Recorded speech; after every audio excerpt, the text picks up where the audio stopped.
Today we're looking at the last and best professional film camera from Olympus. In this video, I covered the history of innovation by Olympus under its master designer Yoshihisa Maitani. In particular, the huge leap forward in Olympus OM-1.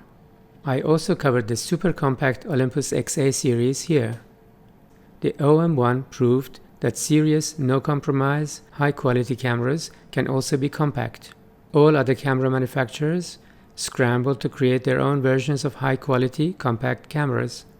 The OM-1 body and lens designs were such a leap forward that somehow they lasted to the very end of the line, being this OM-4Ti from 1986 to 2002. The only gradual change was the optional automation features, more advanced light metering, full Synchro flash, and a few more buttons and levers on the top panel.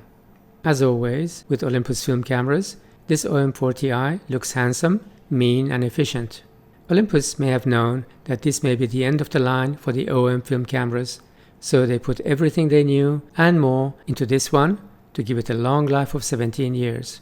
They made it from titanium rather than plastic, soft brass, or aluminum, or aluminium if you prefer. Titanium, as you know, is 6 times stronger than aluminum and 45% lighter than steel. On the periodic table of elements, the symbol for titanium is this. Like all other elements, it's pronounced similar to an acronym, so it's OM-4Ti, like Nikon 28Ti, not OM-4Ti, just to clarify. They improved the already good Olympus light metering system by introducing multi-spot metering and an innovative Synchro flash system. This model accepts all Zuiko OM mount manual focus lenses. Thousands of these high-quality but compact lenses are available today at criminally low prices. As the history goes, Olympus did not adopt autofocus or LCD control displays early, so this last professional film camera from Olympus cannot be compared to Nikon or Canon's last professional film cameras, such as Nikon F6 or Canon EOS 1V. The closest comparison would be with the last Pentax professional film camera, the mighty Pentax LX, which happens to be equally compact and a pleasure to use. Here's the timeline for the competition. 1 year before the OM-4Ti, in 1985, Minolta shook the camera world with serious and practical autofocus in Maxxum 7000 and then Maxxum 9000. The same year, Nikon F501, or in North America N2020, was Nikon's response also with autofocus. 1 year later, in 1987, we saw Canon's response in EOS 630 after the transitional and unsuccessful Canon T80. 2 years later, in 1988, Nikon F4 was the biggest leap in innovation and technology by Nikon in one generation, followed by the groundbreaking Canon EOS 1 in 1989, which changed the camera user interface forever. So this was a period of rapid change and cutthroat competition. But Olympus remained unchanged and did not follow. It stuck to the tried and tested things and refined them to the max. This is the ultimate result, which lasted for 17 long years. That's why it's one of the hot favorites for those who look for the classical SLR film camera experience.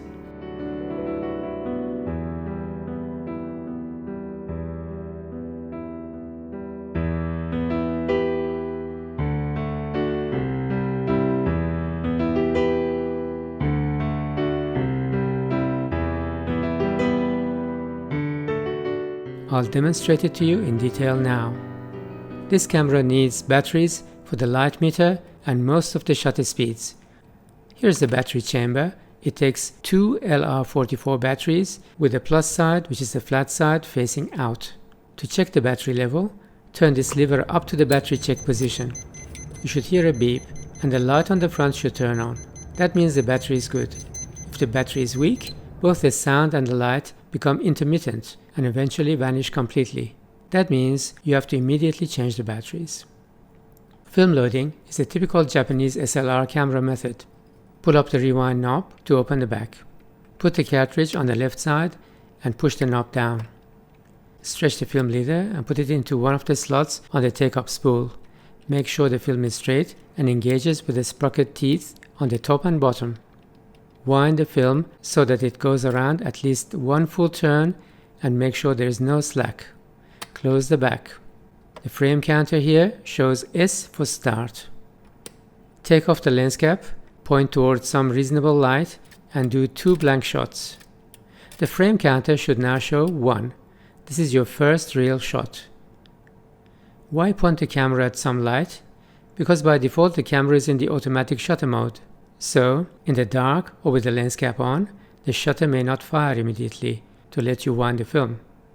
At the end of this video, I'll show you an alternative method of loading the film to get at least 2 additional shots out of a 36-shot roll. Don't miss it. Next, you want to set the ISO. There's no automatic DX coding, so you set the ISO yourself. Pull up this dial and rotate until you see the film sensitivity ISO here. Only the main ISO numbers such as 100, 200, 400 and 800 are shown. For the in-between ISO numbers, you need to choose the nearest dot between the numbers. So ISO 160 is a dot just before 200. Then turn the same dial without lifting to make sure this index mark matches the center index mark. That means the exposure compensation is set to 0 or off. All Olympus OM series film cameras accept OM mount Zuiko lenses as well as third-party compatible lenses. The pictures in this video were taken with a very convenient 35 to 70mm f4 Zuiko auto zoom lens. A lot of the features that you see on the body of the other camera brands are on the Olympus lenses or the lens mount. That starts from the lens release button. When you remove the lens, you see that the shutter dial is a ring around the lens mount here. The speeds are from 1 second to 1/2000th of a second plus mechanical 60 and B for bulb. Mount the lens by matching the red index dots and twist to the right. The next ring on this lens is the aperture dial.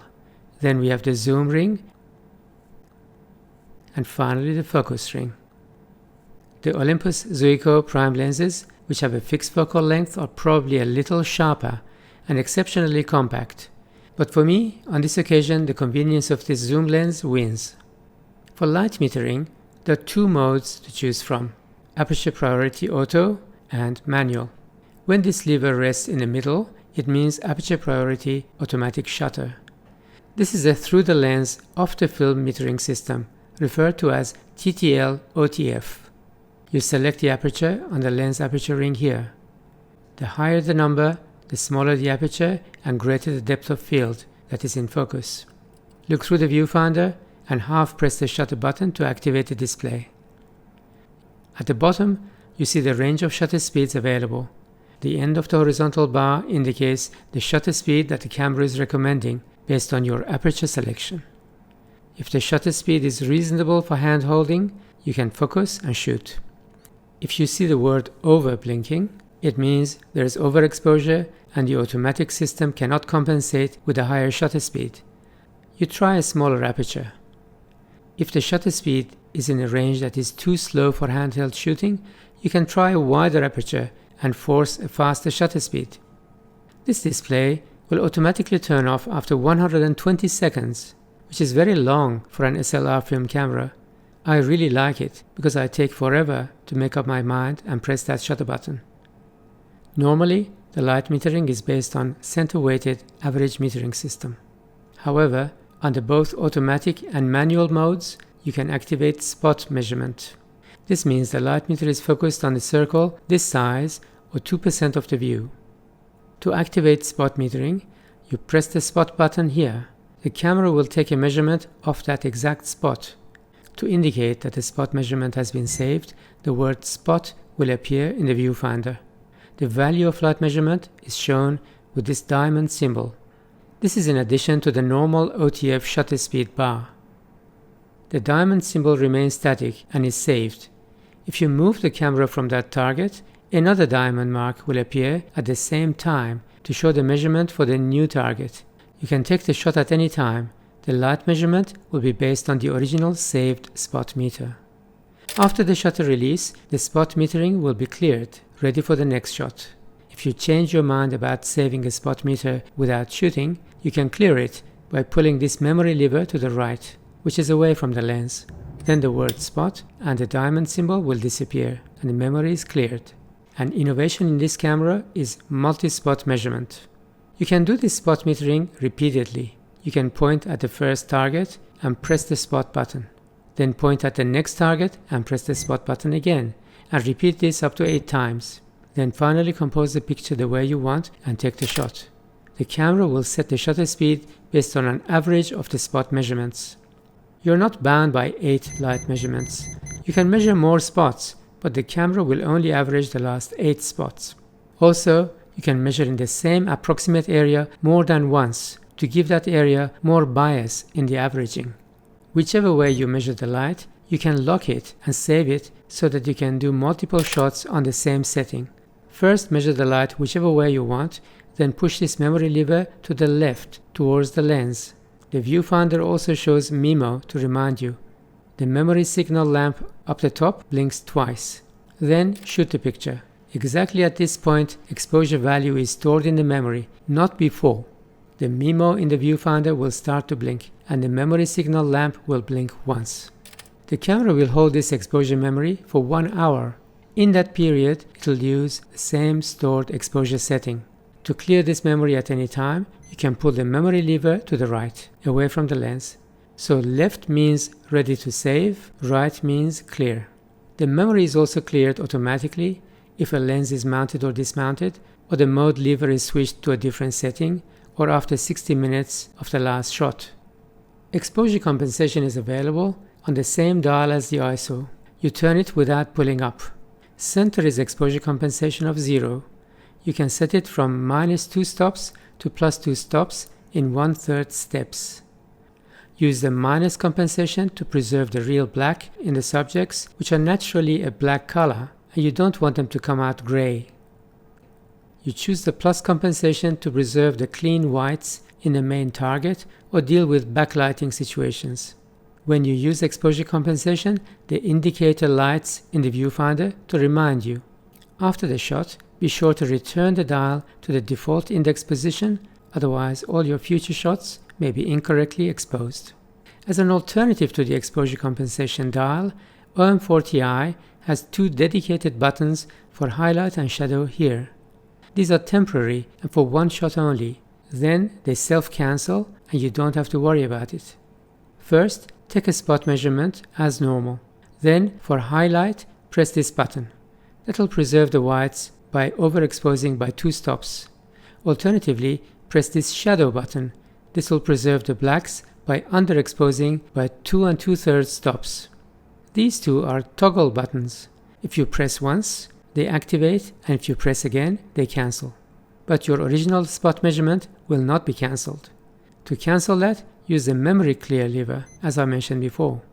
If you find this inconsistency confusing, just ignore these 2 buttons and use the exposure compensation dial. You can ignore all the fancy automatic exposure options and go for full manual metering. Turn the mode dial to manual.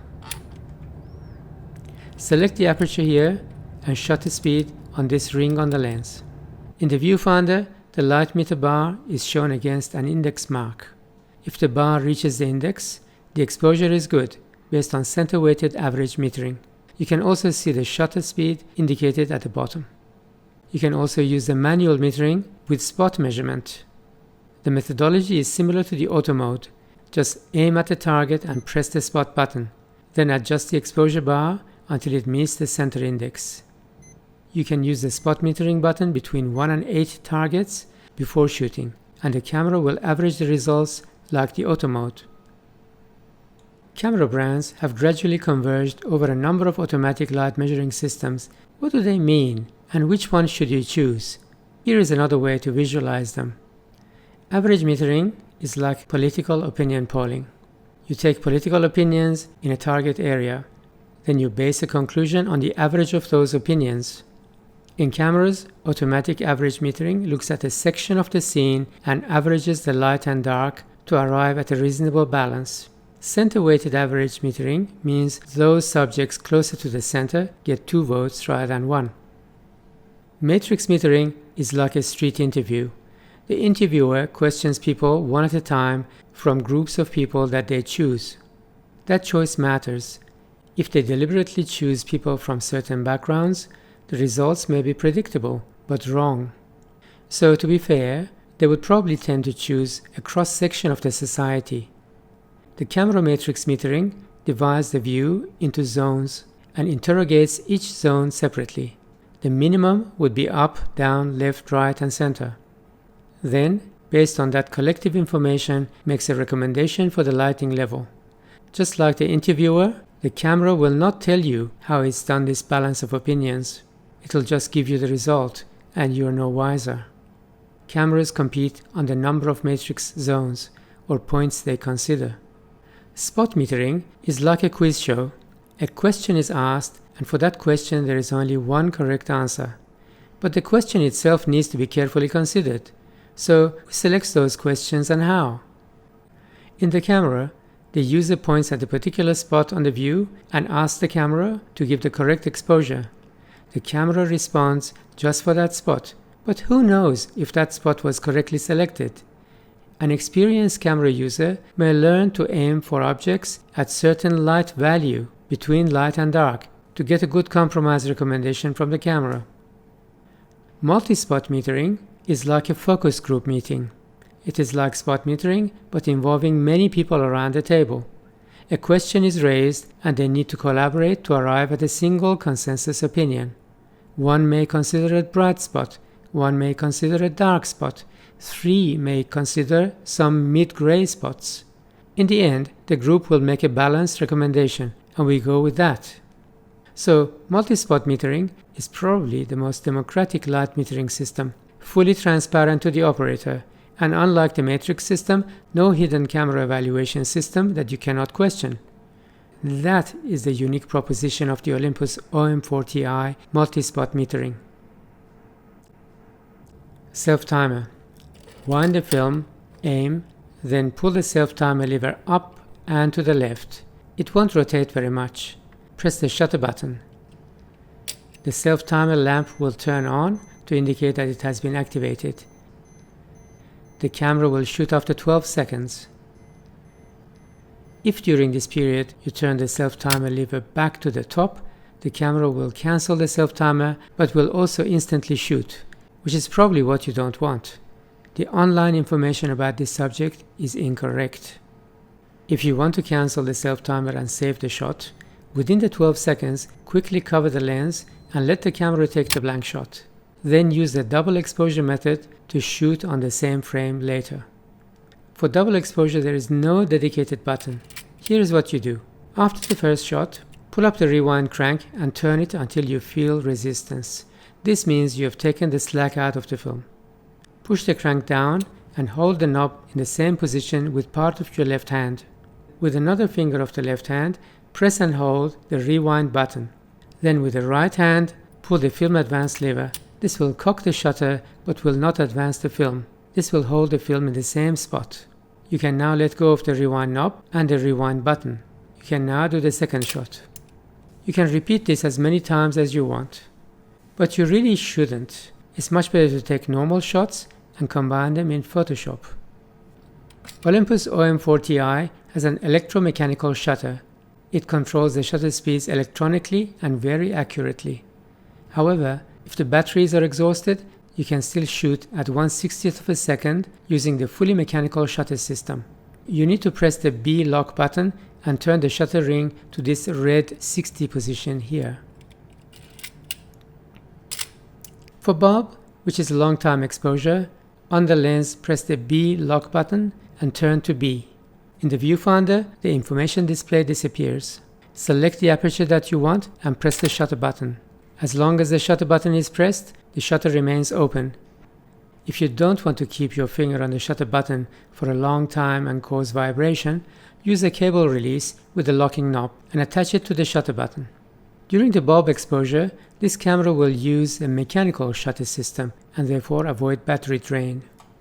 When you reach the end of the film and you feel the resistance on the film advance lever, you press the rewind button, pull up the rewind crank here, and rewind the film.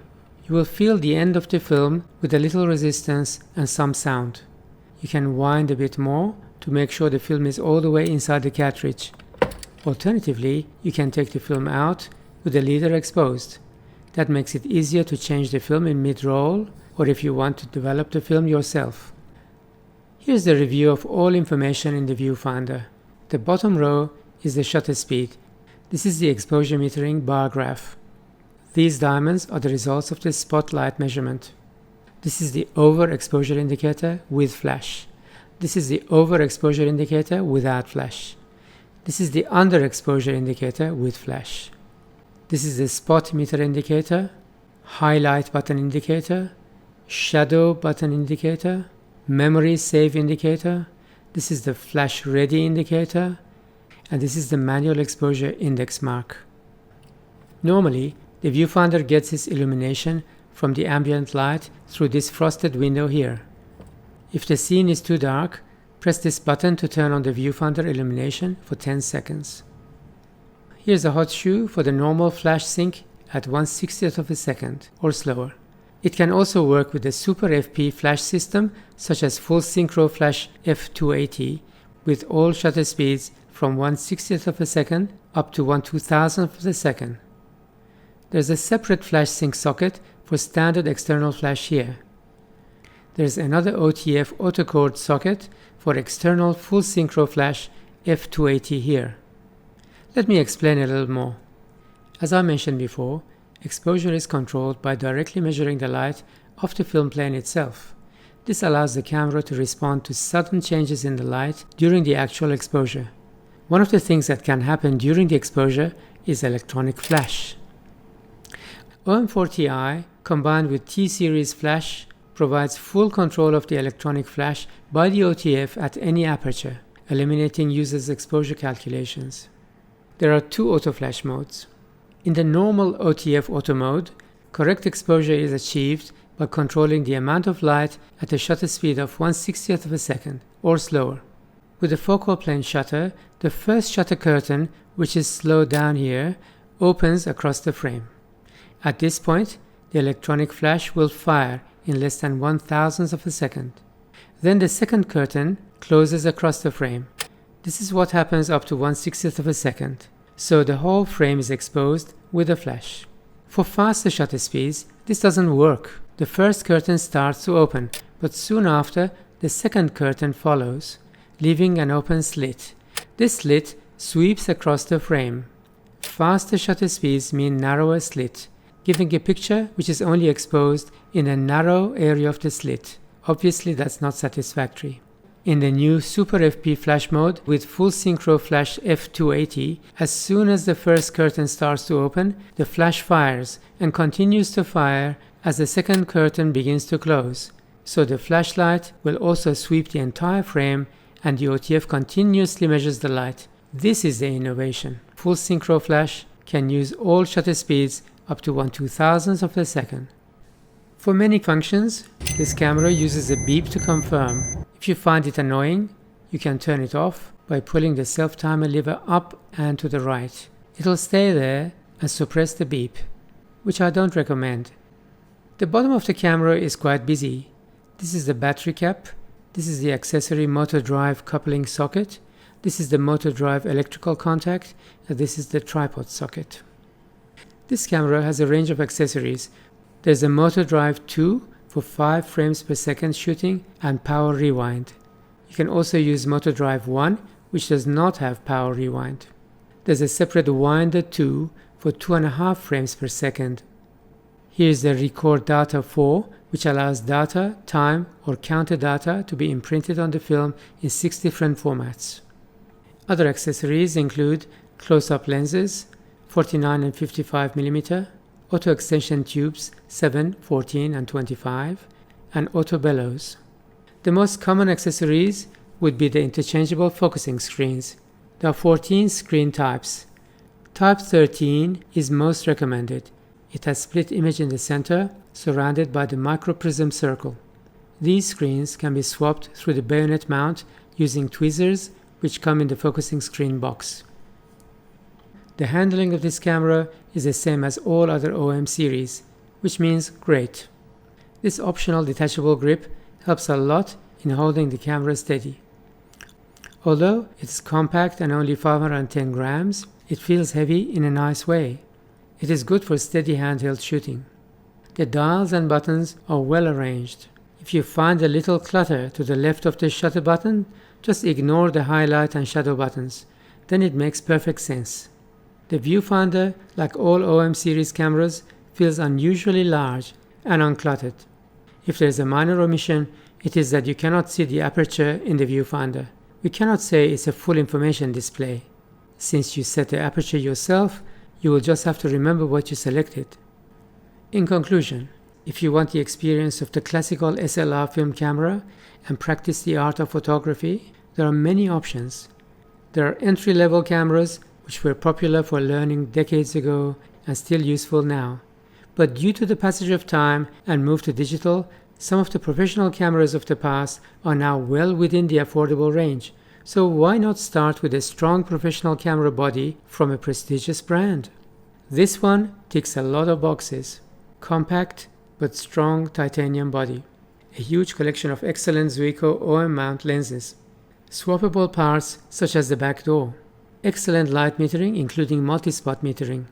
Shutter speeds from 1 second to 1/2000th of a second. Synchro flash at all shutter speeds. A recognizable brand that still exists and good resale value. The closest camera experience in my opinion would be the Nikon F3 or Nikon FE or Pentax LX. You know that's a very good company. For me, in the entire Olympus OM series, there are two models that stand out. The first one, the OM-1, and the last one, OM-4Ti. If I was forced to have only one, not two, I would probably go for OM-4Ti. It feels the same in the hand. It's a much later model, has numerous refinements, and I have a definite soft spot for cameras made of titanium. As it turns out, no one forces me to choose. So, I have and will keep both models like bookends to the great history of Yoshihisa Maitani's masterpiece. If you get a chance to buy one, don't hesitate for a second. Pick up one in mint condition with the accessory grip and a nice compact lens. That's it for the Olympus OM-4Ti.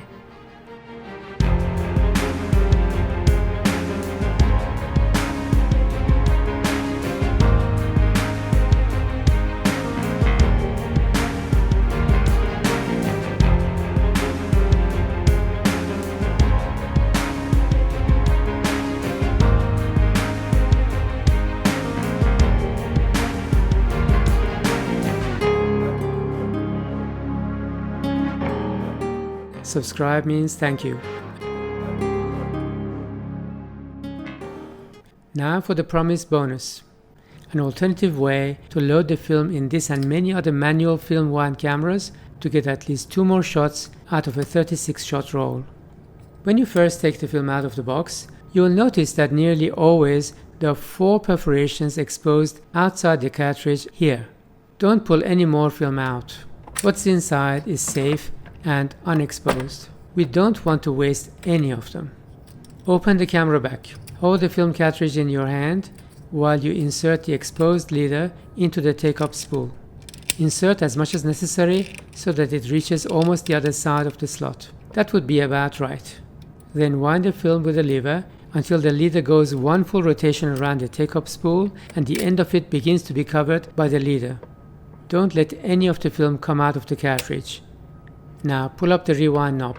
Then pop into the bathroom and turn off the light. In the darkness, all you have to do is to stretch the film cartridge to the other side, pop it in, and push down the rewind knob. That's it. You're now ready to shoot 38 shots. What just happened? Well, when you pull the film cartridge to the other side in the darkness, you put the first unexposed part of the film directly in front of the film gate without wasting anything. Since you had already used the film advance lever before, the shutter is already cocked and ready to shoot. Since you're not going to do 2 blank shots followed by 1 more film advance, you've saved at least 2 and maybe 3 shots. Once again, subscribe means thank you and happy shooting.